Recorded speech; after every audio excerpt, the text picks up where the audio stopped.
All right, and we are live, my good people. Yes, yes, you know who it is and what it be. This is Rob P, your host for today's YRDtv. So it's Monday. It's 9 o'clock Eastern Standard Time. Might be 8 o'clock where you are, but hey, you know what time it is. So for those that do not know what YRD is, I gotta let you know. But before I let you know about YRD, I gotta tell you about NARAB. NARAB stands for the National Association of Real Estate Brokers, and it's the oldest and largest minority trade association in the country, comprised of over 90 local chapters across 35 states. So NARAB is the premier network of black real estate professionals nationwide. The Young Realtors division of NARAB was founded in 1996 with the mission of redefining the real estate culture for tomorrow's leaders by empowering the youth, communities through wealth building, career exposure, mentorship, professional development, and leadership training.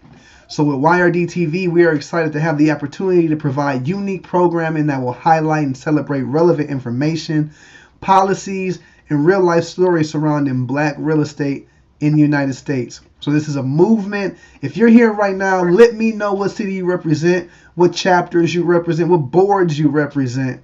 Uh, Let us know. You know, we're here. We're live right now. If you got any questions for our terrific speaker, a powerful speaker today, put it in the chat and we'll get it out.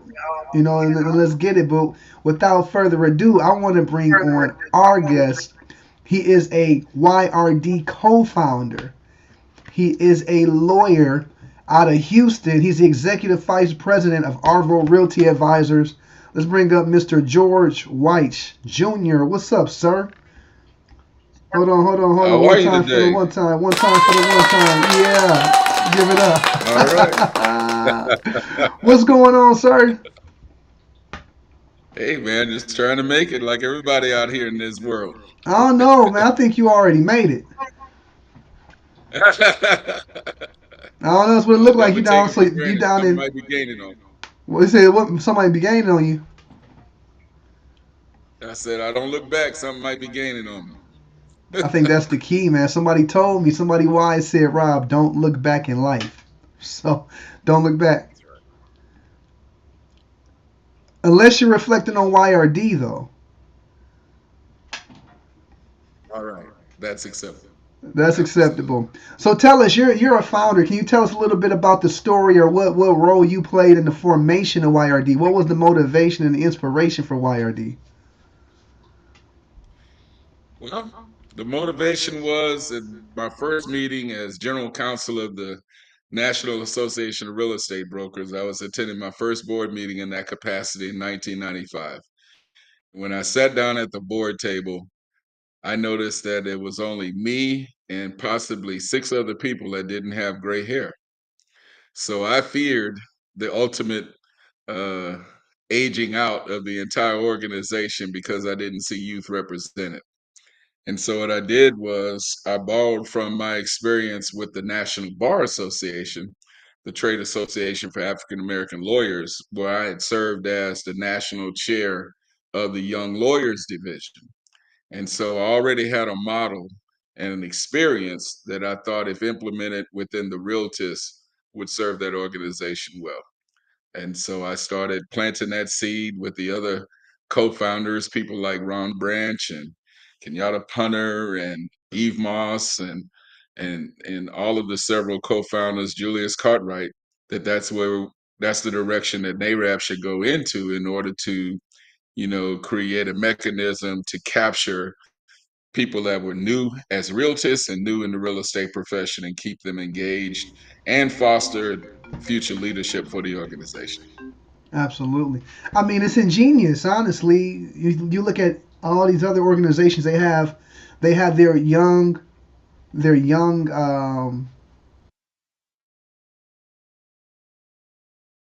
sense that we as realtors, it only makes sense that we as realtors have that to foster fresh talent in the organization. Absolutely. So, as far as your real estate career, how long have you been involved with real estate, and what's been your real estate journey? I started my career in real estate when I was 4 years old at the knee of my father, who was also a realtist and national board member. He credits me for helping him sell his very first house when he started out in business when I was 4 years old. So I kind of grew up in the business through my father's brokerage firm. Used to work there in the summers, assist everybody in the office with things, do field work on appraisals and all of those types of things when I was in high school. And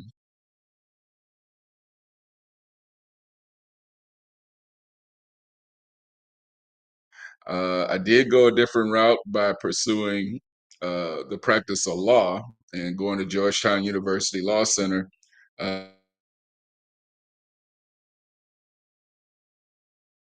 get my as a real estate specialist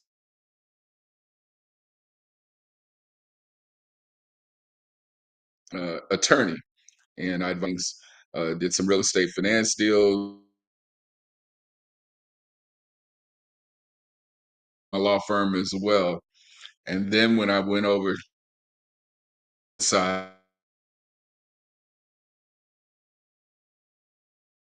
became a dual licensee. That's what I've been doing 2001. Wow, so it sounds like you got a long story career in real estate. It sounds like you've touched on different things, and you say you've been focused on the commercial real estate. That's right. Yeah. Yeah. So in your I've eyes, been focused on the what are the commercial biggest real estate. differences between the commercial and the residential?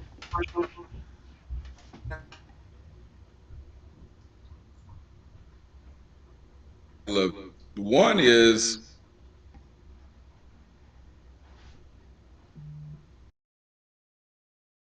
the line action is substantially long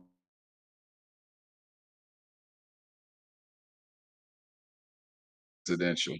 I look at opportunities within a 120-day window. And if that client into us a closing table by then, you're probably going to shed that client and move on to something else or pick them up later. In commercial real estate, it takes a lot more time to develop the relationships with the principals of the entities that you may be representing. And so you have to be able to marshal those relationships over a long period of time. And then if you get hired and you're assigned a transaction, then that transaction has to go through its cycle at its normal pace. And trust me, that's not usually 90 days. 90 days is probably a short due diligence window on most commercial real estate deals, let alone getting to closing. So you just have to be, very diligent, very organized, very professional, and very patient with those opportunities. I mean, sometimes it takes, over a couple of years or so before a transaction you've been working on closes. So imagine that. I've I think heard that. that's the biggest difference. I was talking to a guy in commercial real estate, and he's like, "Yeah, I had my best year last year. How many? Imagine how many or how many properties I sold." And I said, I don't know how many. He said one property. Said it was his best year ever, but he sold one property. So it's a That can different happen. game. That can happen. It's one of those deals where you got to eat the rabbits to get to the elephant. So you use your smaller, more repetitive deals to keep the engine going, and as you chase those bigger leads and those bigger opportunities. Wow. So yeah, I can definitely.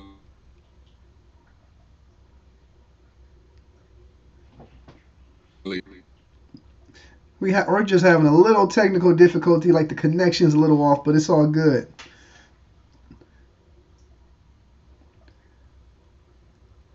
I got I a don't know if you question. can You hear ready me. I had for a me? frozen screen. Yeah. You said 34 years in the real estate industry. If you had to start today, if you had to start fresh today, knowing what you know, what would you do? What would your first 90 days look like getting started in the real estate industry? It would really depend upon what I brought to the table at that particular time. And I think, particularly in the commercial real estate field, you have to be very self-aware of what skills that you have and what skills you don't have. And you have to be diligent about pursuing a plan to shore up those skills that you don't have so that you can bring a complete package to the table. Um, on the commercial side, your credibility. and your training and your expertise is your calling card in this industry. So you have to pursue the education to get designations and those types of things, or you have to come into the business with some other level of professional expertise. In my case, having been an attorney in that area for a number of years.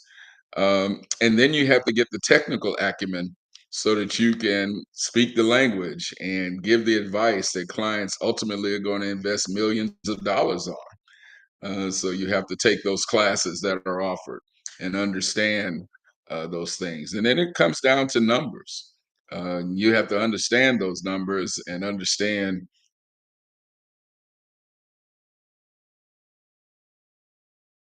what goals your clients are trying to.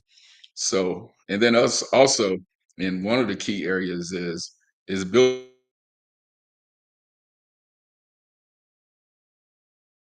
business development mode so that you can meet people and meet people that run companies or people that are executives in companies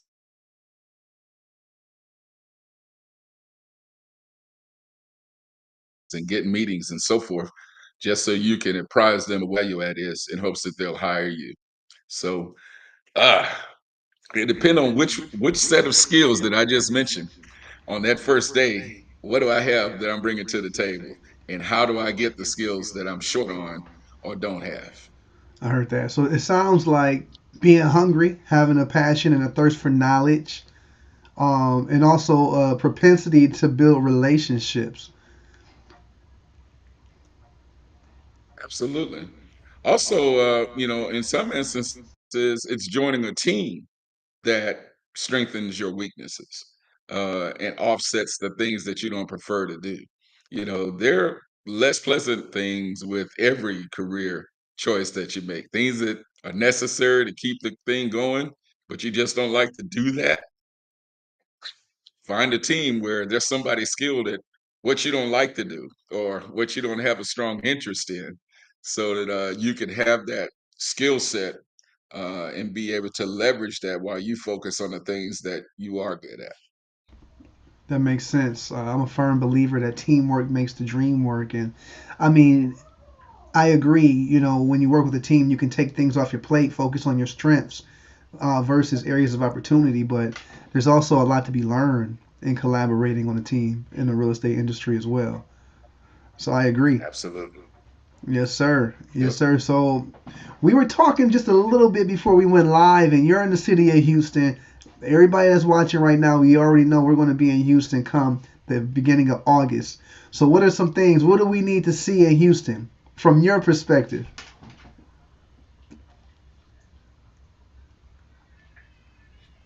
I'm sorry, can you repeat your question? It froze up just a little bit. Oh, yeah, I said, so from your perspective, being a Houstonian, what do we need to see while we are in Houston or experience while we're in Houston as well? Well, Houston is a really diverse city. This city is a majority minority city.